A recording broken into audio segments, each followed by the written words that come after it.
dans le silence devant toi, notre Dieu, notre Créateur, notre Maître, notre Pourvoyeur, notre Sauveur, celui qui nous justifie, qui nous pardonne, qui nous conduit, qui nous reprend, qui nous console. Seigneur, tu es si magnifique. L'œuvre que tu fais en ton Fils est si grande, si belle. Puis nos yeux sont souvent froids, nos cœurs sont froids en face de ce que tu as fait, de ce que tu fais encore, puis de ce que tu vas faire. Puis on laisse les choses de son monde-là, on laisse les journées, les quotidiennes, les semaines venir mettre dans le brouillard nos pensées, nos affections. Alors que ton serviteur Paul disait, je connais une seule chose, c'est Christ crucifié. Eh bien, Seigneur, c'est ce qu'on veut faire ce matin. Merci de ce que ton peuple s'assemble pour prendre la Sainte Seine, tantôt prendre les emblèmes du pain puis du vin. Merci que ton peuple s'assemble pour se voir, pour s'exhorter, se consoler, pour pratiquer les dons que tu leur donnes, pour entendre la parole, pour chanter, pour prier, pour se donner un saint baiser. Aujourd'hui, enseigne-nous, Seigneur, comme fraîchement, ce que tu as dû subir, toi, pour notre salut.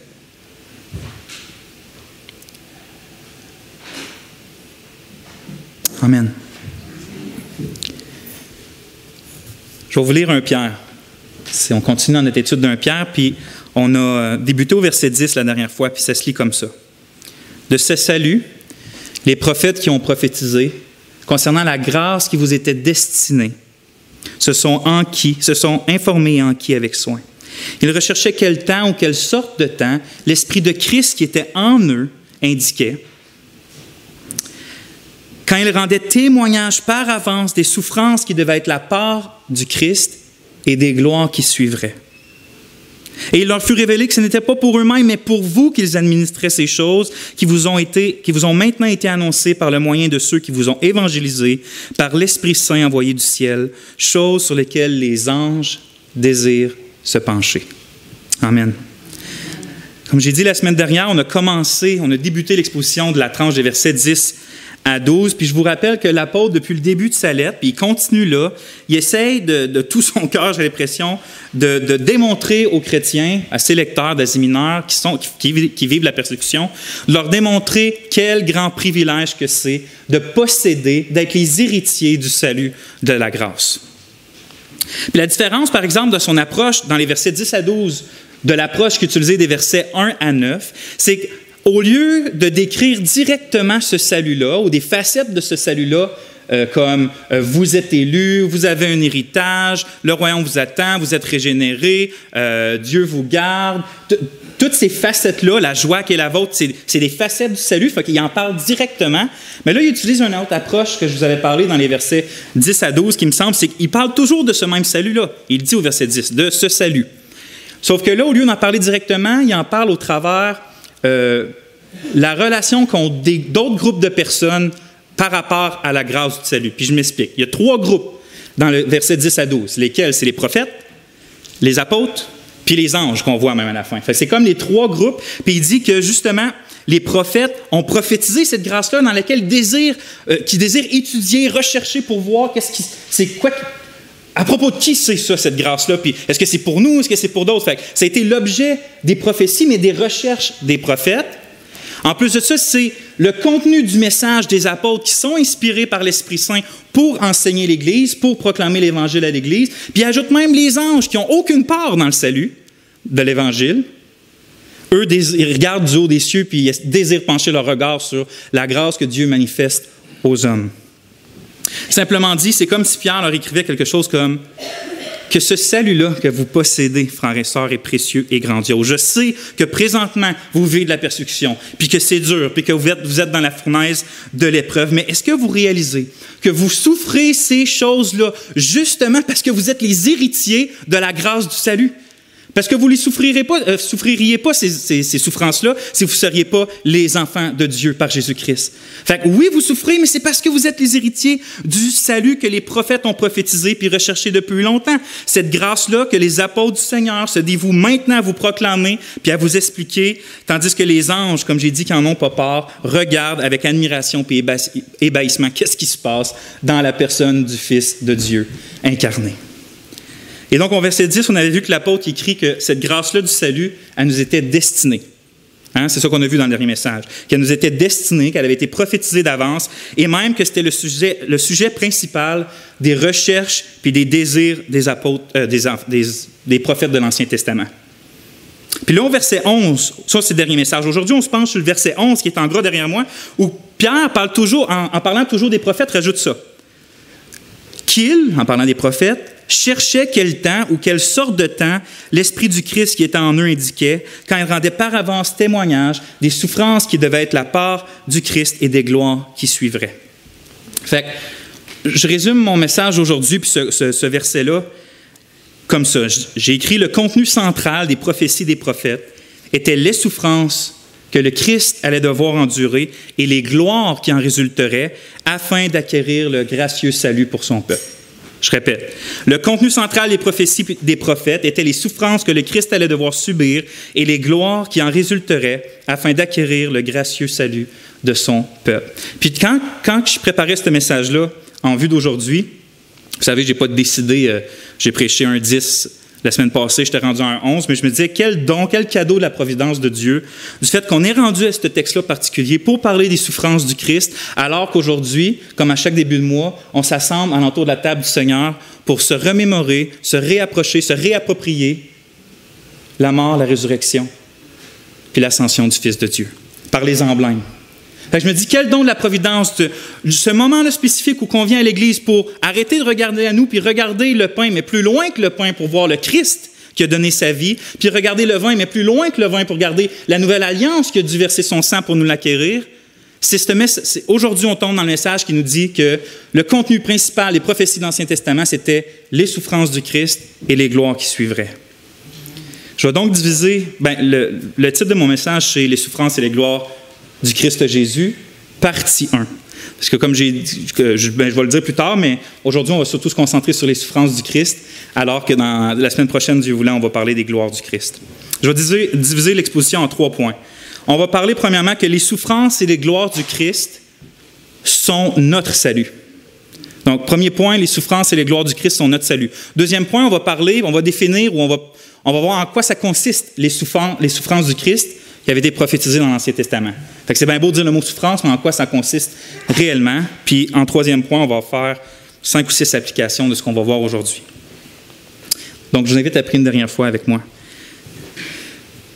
Seigneur, tu connais mon cœur, tu connais la faiblesse humaine, tu sais que des bouches humaines, par elles-mêmes, puis des mots humains ne peuvent pas exprimer ce que ton Fils a dû vivre, lui qui était appelé homme de douleur. Et alors que ton esprit nous enseigne, personnellement, chacun d'entre nous, par ta parole. Amen. Le premier point, j'ai dit que c'est les souffrances et les gloires du Christ sont notre salut.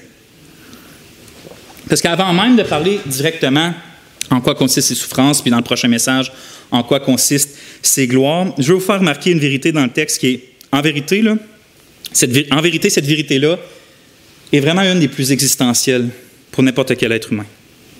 Regardez, l'apôtre Pierre, en commençant sa phrase du verset 10, il dit quoi? Il dit que les prophètes prophétisaient concernant le salut, de ce salut, mais qui prophétisaient concernant la grâce qui nous était destinée, ou qui vous était destinée.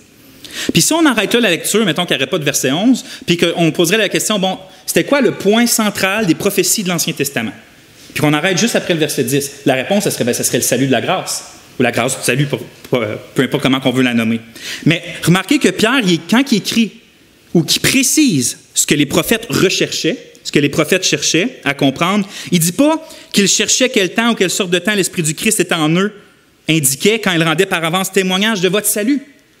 Il n'écrit pas ça, mais ça ferait du sens, parce qu'il dit, les prophètes qui ont prophétisé concernant la grâce qui vous est destinée, recherchaient quel temps ou quelle sorte de temps l'Esprit du Christ qui était en eux indiquait par rapport à votre salut. Ça fait du sens dans la phrase, c'est logique. Mais lui, il n'écrit pas ça. Il dit que l'Esprit de Dieu, l'Esprit du Christ qui l'inspirait, ces prophéties-là concernaient les souffrances qui devaient être la part du Christ et des gloires qui suivraient. Puis, à première vue, ça peut paraître étrange parce que dans le verset précédent, il vient de dire que le contenu des prophéties, c'était le salut de la grâce. Et là, quelques mots plus loin, il dit que le contenu principal des prophéties, c'est les souffrances puis les gloires du Christ. Donc, quand on lit ça, on peut dire peut-être qu'il était tard le soir, puis que l'apôtre Pierre était fatigué, puis qu'il s'est échappé un peu, puis il s'est mêlé, puis c'est pas trop grave. On pourrait peut-être penser comme ça. J'espère que vous ne pensez pas comme ça, parce qu'en réalité, c'est pas étrange que Pierre a écrit ça, bien au contraire, puis la raison est glorieusement simple. Quand je dis que c'est pas une erreur que d'un côté parler du salut par grâce, dire le salut par grâce, puis de l'autre côté, quasiment comme un synonyme, dire les souffrances et les gloires du Christ. Pourquoi c'est pas étrange? C'est que, tout simplement, frères et sœurs, que tout notre salut, l'entièreté de notre salut, se trouve uniquement, puis seulement, justement, dans les souffrances et les gloires du Christ Jésus. C'est pour ça que de parler de notre salut ou de parler des souffrances et des gloires du Christ, c'est exactement la même chose. Parce qu'il n'y a pas de salut s'il n'y a pas de souffrance et de gloire du Christ de Jésus. Simplement dit, la seule et unique raison pour laquelle nous pouvons même parler de grâce, la seule raison pour qu'on est tous là ce matin, puis que le mot grâce peut être autant dans nos cœurs que dans nos bouches, puis qu'on peut chanter des cantiques comme on a chanté, c'est simplement, puis uniquement parce que Jésus-Christ a souffert et que le Père l'a récompensé pour ses souffrances, comme on va voir dans le prochain message. Pour le dire autrement, notre salut se trouve dans les cicatrices du Christ. Et pourquoi je dis ça, c'est que ce n'est pas simplement dans ses plaies, comme s'il n'aurait jamais guéri, mais en quelque sorte dans ses plaies qui ont guéri, ce que je veux dire par sa mort et sa résurrection. C'est pour ça que notre salut se trouve dans les cicatrices du Christ. On va avoir l'occasion aujourd'hui de parler de ça plus en détail pour mieux comprendre en quoi les souffrances du Christ, puis dans le prochain message, les gloires, en quoi c'est notre délivrance. Mais est-ce que vous saisissez maintenant pourquoi j'ai commencé en disant que c'est une des choses les plus essentielles et importantes pour chaque être humain, de comprendre que le salut se trouve dans les souffrances et les gloires du Christ Jésus. Parce que vous savez, les Juifs parlent de salut, les musulmans parlent de salut, les bouddhistes parlent de salut, toutes les sectes pratiquement parlent d'une quelconque délivrance, tandis que eux, où ces groupes-là parlent de délivrance qui se trouvent soit dans nos efforts personnels, soit dans la perfection de notre foi ou de notre obéissance, ou la grandeur de notre repentance, ou dans la méditation, ou les souffrances physiques. La bonne nouvelle du Christ, l'évangile du Dieu bienheureux, lui, pendant qu'eux tous proclament ces faussetés-là, est le seul à dire qu'il y a un seul Dieu et aussi un seul médiateur entre Dieu et les hommes, Jésus-Christ homme, qui s'est donné lui-même en rançon pour tous. Et c'est pour ça que Pierre, dans une prédication en Acte 4, peut dire « Il n'y a de salut en aucun autre, car il y a sous le ciel aucun autre nom qui est donné parmi les hommes par lequel nous devions, c'est-à-dire qu'il s'était prédit, que nous devions être sauvés. » Vous savez, le message du vrai évangile, c'est le seul qui enseigne que c'est un autre qui a vécu pour notre salut. C'est le seul qui enseigne qu'un autre a obéi pour notre salut.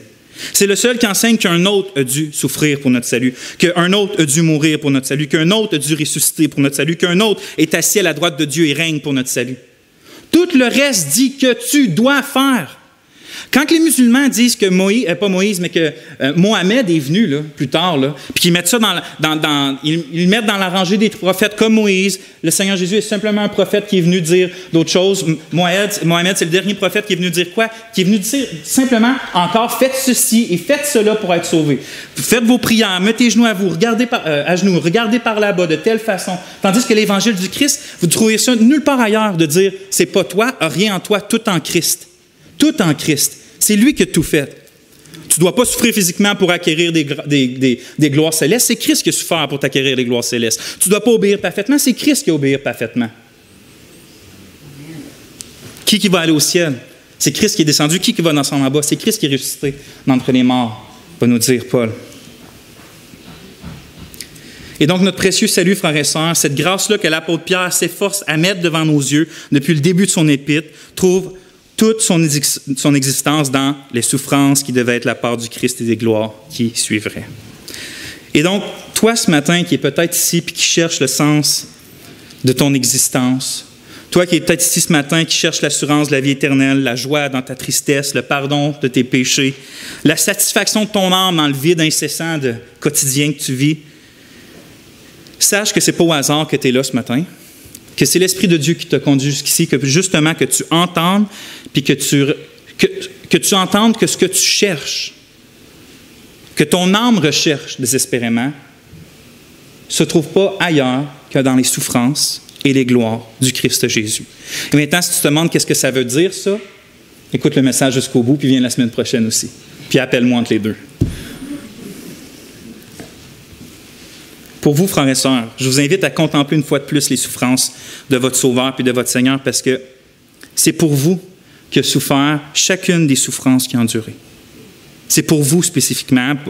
Pierre, il dit dans notre passage, il dit que ces choses-là leur furent révélées, que ce n'était pas pour eux-mêmes. C'est quoi ces choses-là? C'est-à-dire les souffrances et les gloires du Christ. Au verset 12, il leur fut révélé que ce n'était pas pour eux-mêmes, mais pour vous. Pour vous. Fait que Christ est souffert pour vous. Christ a reçu des gloires pour vous. C'est pour vous aussi que Jésus vit. Christ, ce n'est pas simplement votre salut, mais c'est l'entièreté de votre vie. C'est pourquoi on peut lire dans le psaume 34, 6, « Quand on tourne vers lui les regards, on est rayonnant de joie et le visage ne se couvre pas de honte. » On va donc aujourd'hui justement tourner nos regards vers lui, mais spécifiquement vers ses souffrances. Mais on va le faire d'une manière particulière. Pourquoi? C'est que Pierre écrit que l'Esprit du Christ inspirait les prophètes qui rendaient par avance témoignage. Par avance, témoignage des souffrances qui devaient être la part du Christ et les gloires qui suivraient. Donc, Pierre enseigne que les souffrances du Messie et des gloires qui allaient suivre étaient prophétisées dans l'Ancien Testament. Ce n'était pas juste un Messie pas clair. Ce n'était pas juste un sauveur pas clair. Il dit que dans l'Ancien Testament, c'était prophétisé qu'il devait souffrir et recevoir des gloires par après. C'est ce que Jésus lui-même, il dit, quand que Jésus ressuscite d'entre les morts, va voir ses disciples en Luc 24, 44, on lit, puis il leur dit en parlant du Seigneur, « C'est là ce que je vous disais lorsque j'étais encore avec vous, qu'il fallait que s'accomplisse tout ce qui était écrit de moi dans la loi de Moïse, dans les prophètes et dans les psaumes. Alors il leur ouvrit l'esprit, que le Seigneur nous ouvre l'esprit aussi, afin qu'ils comprennent les Écritures. Et il leur dit ainsi, il est écrit que le Christ souffrirait, qu'il ressusciterait des morts le 3e jour et que la repentance et le pardon des péchés seraient prêchés en son nom à toutes les nations, à commencer par Jérusalem. » On va donc tourner les regards vers les souffrances du Christ, mais au travers les lunettes prophétiques de l'Ancien Testament. Puis évidemment, l'Ancien Testament est rempli de Genèse à Malachie, des gloires, des souffrances et des gloires du Christ. C'est sûr qu'on ne va pas faire un survol exhaustif de toutes les prophéties, les images, les types concernant le Christ Jésus. Mais j'ai choisi 3 passages. Pourquoi j'ai choisi ceux-là? Parce que j'ai choisi ceux-là. Mais j'ai trouvé 3 passages qui nous parlent que c'est des prophéties concernant le Christ, autant de ses souffrances que de ses gloires. Fait que qu'est-ce qu'on va faire aujourd'hui? On va voir ces 3 passages-là, mais on va simplement fixer ses souffrances prophétisées dans ces passages-là. Et la semaine prochaine, Dieu voulant, on va retourner dans ces 3 passages-là, mais maintenant pour regarder les gloires du Christ qui étaient prophétisées dans les mêmes passages. Et donc, je vous invite à mon 2e point, qui est les souffrances du Christ, à tourner dans le premier passage, qui est Genèse 3 à 15. Genèse 3 à 15.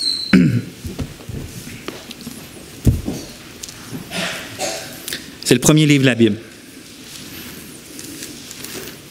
Chapitre 3, verset 15.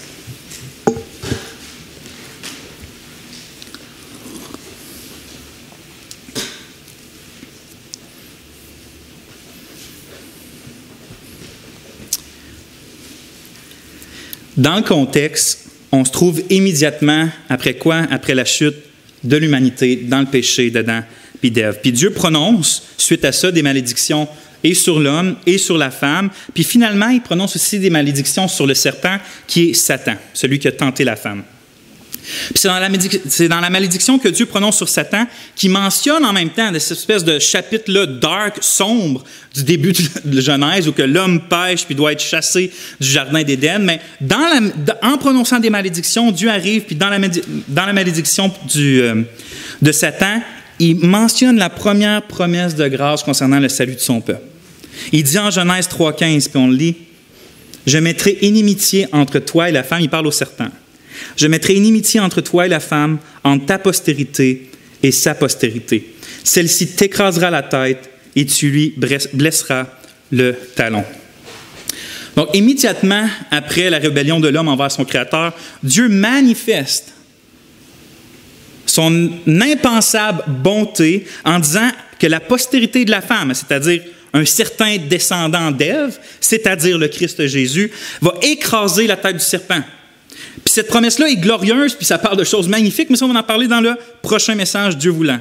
Ce que je vais vous faire remarquer d'abord, c'est que dans cette grâce-là promise, dans ce proto-évangile qu'on va dire, c'est-à-dire les premières saveurs, les premiers goûts, les premières lumières de l'Évangile, bien, dans cette grâce-là promise, sont déjà inclus certaines souffrances du Christ. Regardez, il est écrit, « Oui, celle-ci t'écrasera la tête, et tu lui blesseras le talon. » Et tu lui blesseras le talon. En d'autres mots, l'œuvre du descendant de la femme va être d'écraser la tête du serpent, c'est-à-dire anéantir sa personne et son œuvre, mais ça comprend en même temps le fait de se faire mordre par le serpent. Autrement dit, la délivrance de l'humanité se fera par les blessures du Messie. Je pense que Satan, lui, dès le début, a compris c'est quoi ça voulait dire, cette prophétie-là. C'est pourquoi Satan a, dès le début, il s'est tout de suite engagé, comme on peut lire au travers de l'histoire de l'Ancien Testament, il s'est engagé à essayer de détruire la lignée du Messie. Il y a constamment la lignée de l'humanité. Au début, c'était par les hommes, Abel, après ça, il s'est tourné vers les Juifs, puis après ça, vers la lignée davidique. Satan a toujours essayé de détruire celui qui était supposé de venir puis lui écraser la tête. Donc, comme j'ai dit, que ce soit Abel, le peuple juif, la lignée davidique, Satan a toujours essayé d'empêcher la descendance de la femme de naître. C'est pour ça aussi que Satan s'est efforcé de tuer tous les enfants morts âgés de 2 ans. Rappelez-vous, quand on commence les évangiles, il y a quelque chose de terrible qui arrive. Satan est là derrière, puis qu'est-ce qui arrive? Il met les pensées dans un roi de quoi? De détruire tous les enfants en bas de 2 ans pour essayer de détruire le Messie, le roi d'Israël qui arrive. Puis écoutez de quelle manière symbolique l'apôtre Jean décrit la venue du Seigneur dans ce monde-là en Apocalypse 2:4. Apocalypse 12:4, je veux dire. On lit ça, c'est symbolique, mais ça décrit la venue du Seigneur. Le dragon se tint devant la femme, qui est Israël, qui est le peuple de Dieu. Le dragon se tint devant la femme qui allait enfanter afin de dévorer son enfant qu'elle aurait enfanté. Fait qu'il est où le dragon, le serpent ancien qui nous fait penser à Genèse 3:15? Il est là, devant la femme, qui est Sion, qui est le peuple de l'Alliance de Dieu. Quand le Messie, quand l'enfant vient, c'est comme s'il se tenait là devant une femme en train d'accoucher, puis aussitôt qu'il sort, il veut le prendre pour le dévorer. Si on aurait pu lire dans Apocalypse 12, on se rend compte que l'enfant mort a été élevé vers les cieux, puis qu'ensuite le dragon s'est tourné vers la postérité de la femme, vers la femme elle-même, donc le peuple de Dieu. Mais bon, on voit que dans la vie du Christ, on voit en fait que Satan a toujours été à l'œuvre afin de détruire le Messie. Puis particulièrement dans les années de son ministère public, puis ultimement à la passion de la croix, on voit la vie du Christ remplie de souffrances puis d'afflictions qui sont directement causées par l'activité féroce du tentateur, du serpent ancien, de Satan. On le voit dès le début de son ministère public. Quand Jésus va se faire baptiser, commence son ministère public. Matthieu écrit en Matthieu 4:11, Jésus fut emmené par l'Esprit dans le désert pour être tenté par le diable. Qu'est-ce qui est arrivé? C'est qui est rentré à Juda pour livrer le Seigneur? C'est écrit que Satan est entré en Juda pour livrer le Seigneur. Puis lors de son arrestation, Jésus lui-même témoigne que c'était l'heure de la puissance des ténèbres. Matthieu 22:53.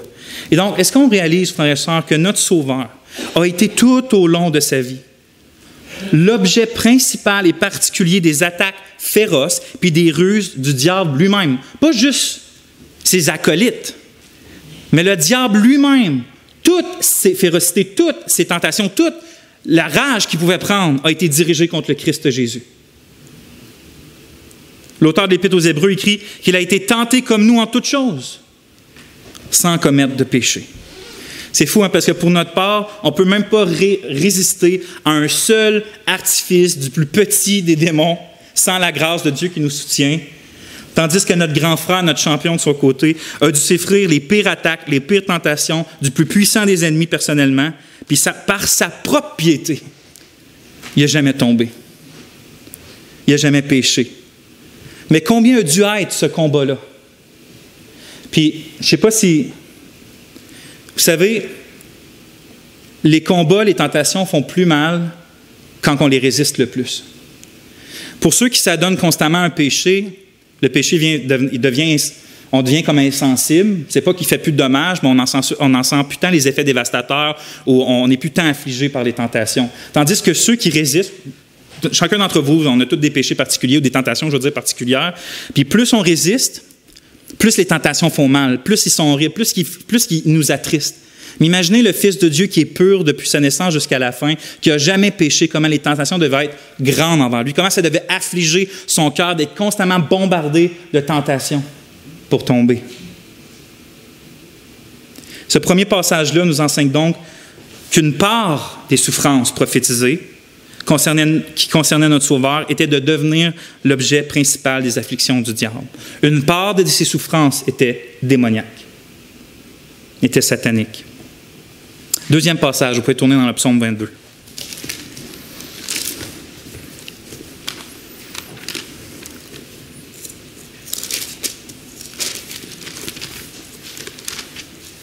Psaume 22.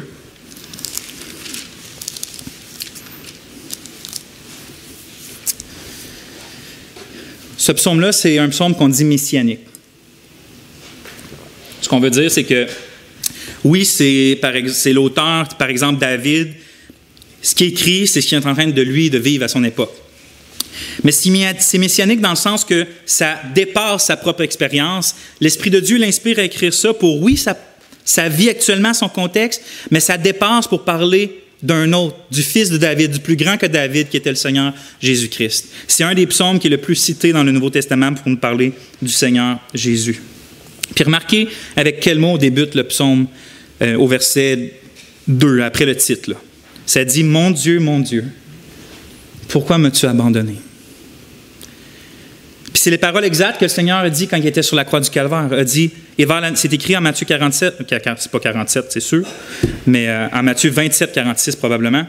Et vers la 9e heure, Jésus s'écria d'une voix forte, « Élie, Élie, lama sabachthani » c'est-à-dire « Mon Dieu, pourquoi m'as-tu abandonné? » On va reparler de ça bientôt, mais une chose que souvent on ne sait pas, c'est que, vous savez, les psaumes, nous, on a des titres dans nos Bibles, des titres de paragraphes. Mais ça, comme les versets, ça a été rajouté par après pour nous aider à se retrouver.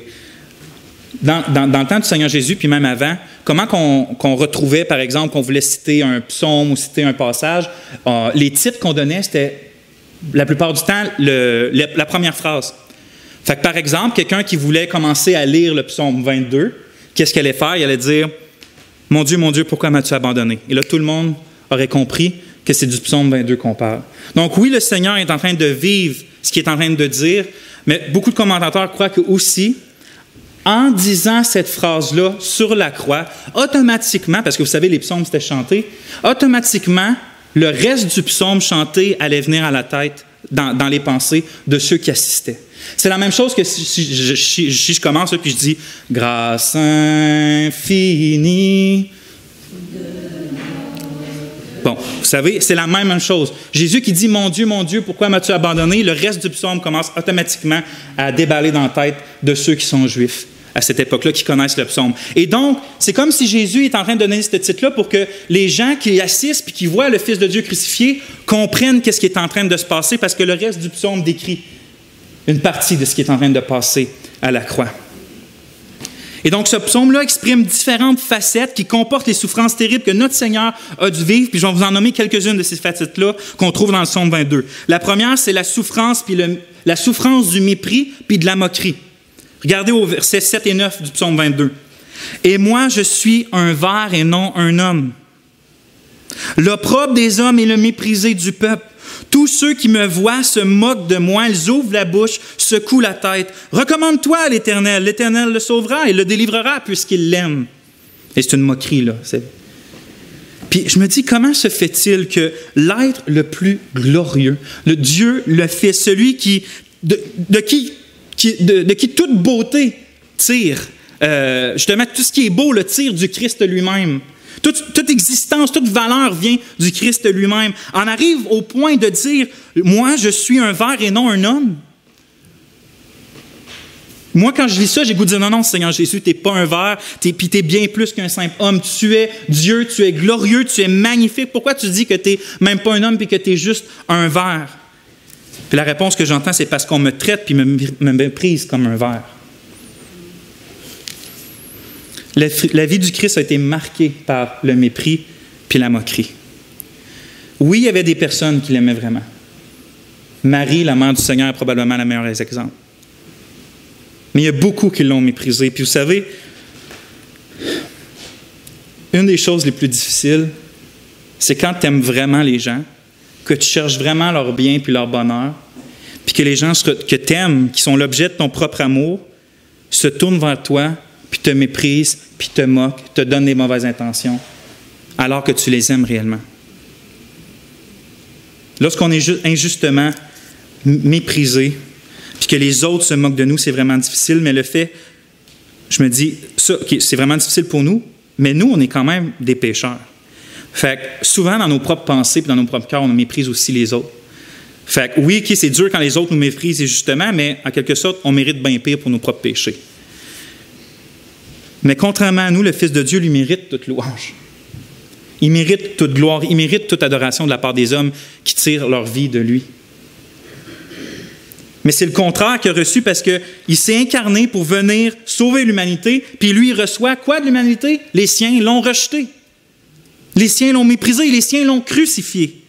Alors même qu'il était sur la croix, qui portait le péché de son peuple sur ses épaules. On lit un des passages que je trouve les plus difficiles à lire dans le Nouveau Testament, en Matthieu 27, 39, 44. On lit qu'il est sur la croix, là, portant les péchés de son peuple. C'est écrit, « Les passants l'injuriaient et secouaient la tête en disant, « Toi qui détruis le temple et qui le rebâtis en 3 jours, sauve-toi toi-même.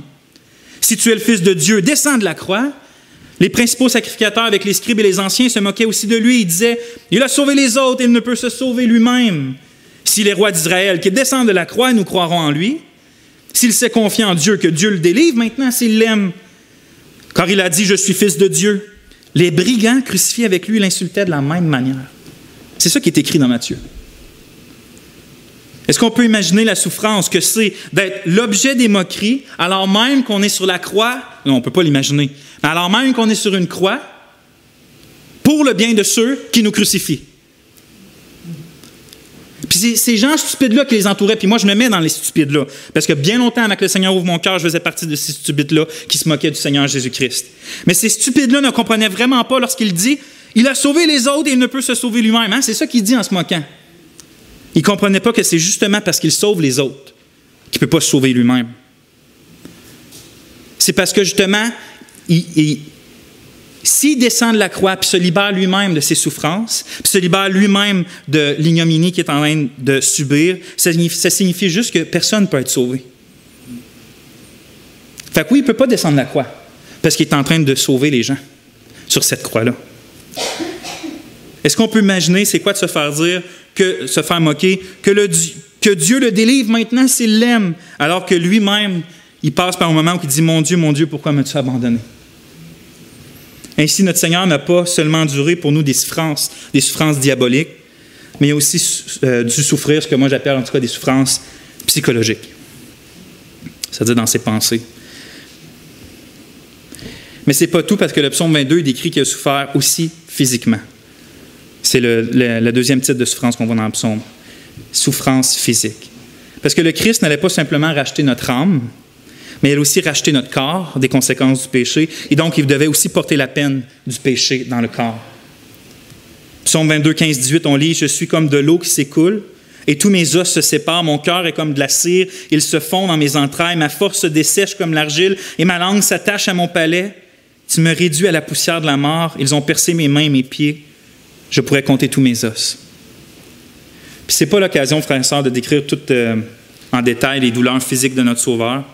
Puis la Bible a décrit certaines choses, mais elle ne va pas tant en détail que ça. Mais il suffit de comprendre que la crucifixion, c'était un instrument de torture perfectionné par les Romains afin d'humilier puis de faire souffrir au maximum les gens qui étaient cloués à la croix. Les hommes sont ingénieux pour faire le mal. Et une des plus grandes manifestations de cette géniosité-là, je ne sais pas comment, de ce génie-là pour faire le mal, c'est dans la création de la crucifixion. Cette torture mortelle-là était considérée comme si terrible qu'elle était réservée simplement pour les pires des criminels. Puis on dit aussi que les citoyens romains n'avaient même pas le droit de mourir comme ça, tellement que c'était honteux. Un citoyen romain ne devait pas mourir comme ça. Mais le Fils de Dieu, lui, il meurt comme ça. Sachez donc, bien-aimés du Seigneur, que c'est de cette mort que votre Seigneur a volontairement choisi. Hein? C'est lui qui a choisi son temps pour venir. Personne ne lui a tordu la main. La pire des souffrances, la pire des humiliations, la plus atroce des morts, voilà ce que le Messie a dû souffrir pour notre salut. Alors que nous nous plaignons si facilement de nos douleurs terrestres, notre Maître, lui, ne disait presque pas un mot, sauf ce qui était nécessaire pour accomplir les prophéties. Il était comme une brebis muette devant ceux qui l'attendent. Le Christ n'a donc pas souffert que psychologiquement, que diaboliquement, mais il a aussi souffert physiquement par son peuple et par les Grecs. Mais encore, vous savez, ce n'est pas la plus grande part de ses souffrances. Souvent, on s'arrête là. Mettons le film de Mel Gibson sur la Passion du Christ, je crois. Ça ne montre que les souffrances physiques, à quoi ça pouvait ressembler. Mais le psaume 22, il commence comment? En disant « Mon Dieu, pourquoi m'as-tu abandonné? » Le Christ a donc dû souffrir, quoi? L'abandon divin. Puis pour comprendre davantage ce que ça signifie, je vais tourner dans le 3e passage, puis le dernier d'aujourd'hui, qui est Ésaïe 53, 3 à 10. Ésaïe 53.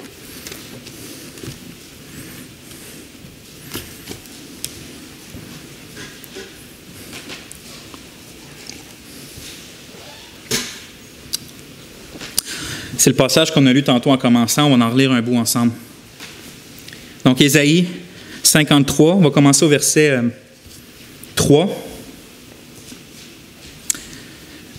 Méprisé et abandonné des hommes, homme de douleur et habitué à la souffrance, semblable à celui dont on détourne le visage, nous l'avons dédaigné, nous avons fait de lui aucun cas. Cependant, ce sont nos souffrances qu'il a portées. C'est de nos douleurs qu'il s'est chargé, et nous l'avons considéré comme puni, frappé de Dieu et humilié. Mais il était blessé pour nos péchés, brisé pour nos iniquités. Le châtiment qui nous donne la paix est tombé sur lui, et c'est par ses meurtrissures que nous sommes guéris. Nous étions errants comme des brebis, chacun suivait sa propre voie, et l'Éternel a fait retomber sur lui l'iniquité de nous tous. Verset 8, on lit, « Il a été enlevé par l'angoisse et le châtiment. Et parmi ceux de sa génération, qui a cru qu'il était retranché de la terre des vivants et frappé pour les péchés de mon peuple? On a mis son sépulcre parmi les méchants, son tombeau avec le riche, quoiqu'il n'ait point commis de violence et qu'il n'y ait point eu de fraude dans sa bouche. Il a plu à l'Éternel de le briser par la souffrance. » Donc, on voit ici clairement qu'est-ce que signifie l'abandon divin que Christ a dû vivre. Pourquoi il a crié « Mon Dieu, m'as-tu abandonné? » C'est le châtiment terrible de la colère de Dieu que méritaient nos péchés. Il a dû vivre la séparation avec Dieu qu'on devait vivre pour l'éternité. Il a dû vivre le Dieu qui cache sa face et qui fait boire la coupe de sa colère au complet à ceux qui méritent son jugement. On est censé être, nous, abandonnés par Dieu, mais c'est Christ qui a pris notre place. R.C. Sproul, un théologien décédé maintenant, il disait que quand Christ pose cette question-là, « Mon Dieu, pourquoi m'as-tu abandonné? » qu'on pourrait entendre « Parce que tu es maudit. » Mais il n'était pas maudit par sa propre vie, ou par ses propres pensées, ou par sa propre désobéissance. Il était réellement maudit, mais il était maudit de la malédiction que nous, qui était sur notre dos, sur notre crâne, sur notre âme. Une malédiction, allez lire Deutéronome 27, 28, Dieu décrit. C'est la malédiction qui tombe sur le monde qui n'obéit pas à sa loi. C'est autant des malheurs intérieurs, des pensées, des peurs, des craintes, d'être terrorisé, que des malheurs extérieurs comme des plaies, qui est finalement aussi la mort. Le jugement, la malédiction, c'est le jugement de Dieu, c'est le retrait de toute bonté. Et là, le Christ, qui est dans le sein du Père depuis toute éternité, devient l'objet de toute la colère divine. Les souffrances du Christ, ils ne venaient donc pas juste du diable, juste des hommes, mais aussi ils venaient de la main directe de Dieu, de son Père. C'est pour ça qu'il dit, il a plu à l'Éternel de le briser par la souffrance. C'est-tu que Dieu prend comme une espèce de fou plaisir dans la souffrance même de son Fils bien-aimé? Non, bien sûr que non. C'est que ensemble, ils ont planifié le salut divin de son peuple et la souffrance, la libération que son peuple devait avoir. Christ devrait passer par cette souffrance-là. Et le Père, quand il aime, il n'a jamais cessé d'aimer son Fils bien-aimé. La divinité n'a jamais été séparée. entre le Fils et le Père. Mais en tant que Messie, en tant que Fils de Dieu incarné, Dieu a pris les péchés de l'entièreté de son peuple et il les a déposés sur Christ et la coupe qui leur était destinée, lui, il l'a bu au complet. Toutes les angoisses de l'âme que son peuple devait subir pour l'éternité, c'est Christ qui l'a bu. Tous les jugements que devaient avoir ceux qui étaient menteurs dans son peuple, violeurs dans son peuple, tueurs dans son peuple, meurtriers qui trompaient les gens, qui abandonnaient les gens, tous les pécheurs de son peuple, Christ a été jugé comme ça à leur place. Paul dit qu'il a été fait péché pour nous. Il a été fait péché pour qu'en lui nous devenions justice de Dieu. Il n'est pas rendu Dieu. Christ n'est jamais devenu pécheur, mais il est devenu péché. Le péché a été mis sur lui. Et Dieu, comme il aurait jugé pleinement tous les pécheurs avec ardente colère, il ne s'est pas retenu envers Christ quand ces péchés-là étaient sur lui. Mais il l'a déversé au complet, juste à temps qu'elle soit pleinement satisfaite, jusqu'à temps que tout soit accompli. C'est pour ça, comme j'ai dit tantôt, Galates 3,13, Christ nous a rachetés de la malédiction de la loi, étant devenu malédiction pour nous, car il est écrit « Maudit quiconque est pendu au bois ». C'est lui notre sauveur. Donc oui, il a dû souffrir les souffrances du diable. Oui, il a dû souffrir les souffrances des hommes. Oui, il a dû souffrir les souffrances psychologiques et physiques. Mais ce qui le faisait trembler dans le jardin de Gethsémane, c'est la main et le jugement de Dieu qu'elle a s'appesantir sur lui, sur cette croix-là. Sans ça, le reste ne rachète rien du tout. Parce que les chrétiens ont toujours souffert. Ça ne pardonne pas les péchés, ça ne pardonne aucunement leurs propres péchés, puis ça ne pardonne aucunement les péchés des autres. Mais la colère de Dieu devait être satisfaite, puis il y a juste le Fils de Dieu qui pouvait le prendre, et il l'a pris parce qu'il nous aime, parce qu'il voulait nous sauver. Et donc, les souffrances diaboliques, les souffrances psychologiques, puis je rajouterai maintenant les souffrances, et surtout les souffrances spirituelles.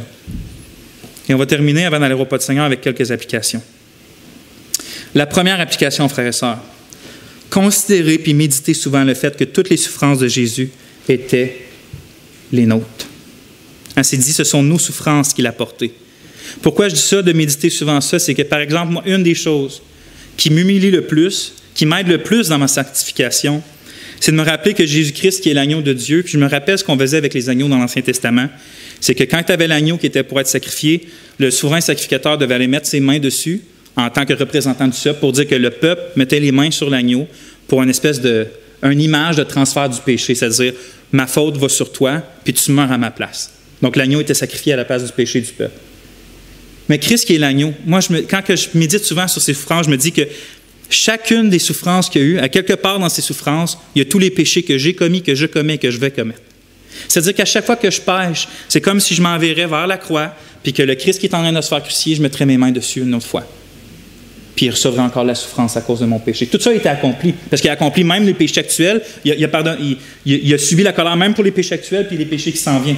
Mais à chaque fois de me rappeler les souffrances que le Christ a dû vivre pour que moi, je puisse me lever chaque matin, puis pas mourir sous le poids de la culpabilité, ça humilie quelqu'un. Ça donne plus le goût vraiment de péché. Deuxième application, ne doutez pas de la paix que vous avez avec Dieu. C'est ça qu'il dit, le châtiment qui nous donne la paix est tombé sur lui. Parce que réalisez-vous que vous qui vous confiez en Jésus-Christ, qu'il n'y a plus jamais la moindre once, je parle un once, la quantité, 1 millilitre de colère de Dieu pour un quelconque de vos péchés. Ce que je veux dire, c'est que rappelez-vous que Christ a souffert à votre place et les souffrances du corps et de l'âme, puis qu'il n'y a ici aucune affliction qui vous touche, que ce soit une affliction mentale, spirituelle, physique. Aucune de ces afflictions-là, pour les enfants de Dieu, c'est le produit de la colère et de la justice de Dieu dans sa vie. Je parle du jugement de Dieu. Oui, Dieu reprend ses enfants. Oui, Dieu discipline ses enfants.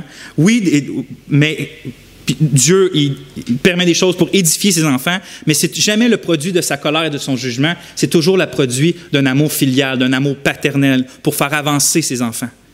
Mais c'est jamais sur la colère. Parce que Christ l'a tout pris, celle-là. C'est pour ça on peut être si encouragé à chaque jour, même après notre conversion, parce que si vous êtes un chrétien normal, bien, plus vous grandissez, plus vous apprenez à connaître l'amour de Dieu, mais plus vous apprenez à connaître la profondeur de votre propre péché. Puis des fois, on ne fait pas tant la part des choses, puis on se laisse plus submerger par de nouveau le poids de notre culpabilité, puis on ne comprend pas que Christ l'a tout tout pris. Fait que même quand on souffre physiquement, ça peut être l'amour ça peut être une autre source, ça peut être pas du tout pour un péché, mais ça peut être parce que Dieu veut nous sanctifier, mais il ne le fait pas par colère pour un jugement comme « Ah, tu as fait ça, je te punis par une affliction », c'est plutôt « Regarde, tu fais ça, c'est pas pour ma gloire, c'est pas pour ton bien, donc je t'amène ça pour que tu le réalises puis que tu changes. » Il y a une grande nuance entre les deux, entre l'amour paternel et le jugement d'un juste juge. Troisième application, sachez que Jésus-Christ comprend vos souffrances mieux que vous-même. Parce qu'il les a portées sur lui, vos souffrances. C'est écrit en Hébreux 4, 15, 16. « Quand nous n'avons pas un souverain sacrificateur qui ne puisse compatir à nos faiblesses, au contraire, il a été tenté comme nous en toutes choses, sans commettre de péché. Approchons-nous donc avec assurance du trône de la grâce, afin d'obtenir miséricorde et de trouver grâce pour être secourus dans nos besoins. » Vous savez, le Proverbe 14 dit « Le cœur connaît ses propres chagrins ». Comme s'il y a vraiment juste la personne qui souffre qui comprend sa souffrance. Puis c'est vrai, on peut compatir, on peut dire « Ah, ça doit être difficile », mais réellement, quand quelqu'un qui soit en dépression, de souffrance physique, on n'est pas eux, fait qu'on ne comprend pas réellement combien ils souffrent. Puis c'est comme ça. Mais avec le Christ, ce n'est pas comme ça. C'est le seul autre.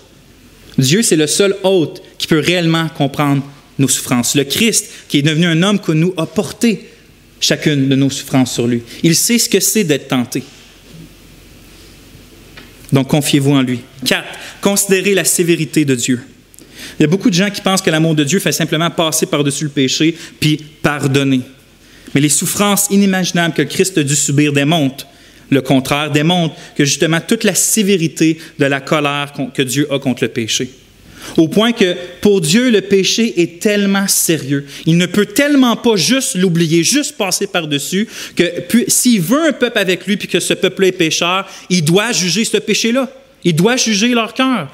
Mais il ne le fait pas sur eux, mais il le fait sur la personne la plus sublime qui a jamais existé, Jésus-Christ. Ça montre comment Dieu ne passe jamais juste par-dessus le péché. C'est si sérieux que son Fils doit subir la condamnation, imaginez. Et donc, si Dieu ne prend pas le péché à la légère, gardons-nous aussi de le faire. 5e et dernière application. Considérez quel sévère jugement Dieu va réserver à ceux qui refusent ou abandonnent le Christ. En Hébreux 10, 28, 29, c'est écrit « Celui qui a violé la loi de Moïse meurt sans miséricorde sur la déposition de 2 ou de 3 témoins. De quel pire châtiment pensez-vous que sera jugé digne celui qui a foulé aux pieds le Fils de Dieu? » Puis on parle vraiment de ceux qui rejettent complètement le Christ, qui n'ont jamais rien voulu savoir, qui disent « Ah, tu dis que tu es mort pour mes péchés, mais je m'en fous. » Que celui qui a confessé, marché avec lui pour un temps, puis qui dit « Ben finalement, je m'en fous. » Il dit « Il n'y a plus de sacrifice après ça. Si tu méprises, si tu foules aux pieds le seul qui a payé pour tes péchés, par amour, par miséricorde, par grâce, qui a subi ce qu'il a subi, qu'est-ce qui reste pour toi sauf une attente terrible du jugement? » Donc, je répète, considérez quel sévère jugement Dieu réserve à ceux qui refusent ou abandonnent le Christ. Frères et sœurs, on va prier. Seigneur, je sens tellement que les paroles humaines sont petites pour parler de choses aussi grandes. Que par le repas du Seigneur qu'on va prendre ce pain-là, puis ce vin, que ton Esprit encore nous enseigne, puis applique à nos cœurs ce qu'on vient d'entendre. Amen. On va passer une minute de silence, après quoi on va faire un chant avant la deuxième partie.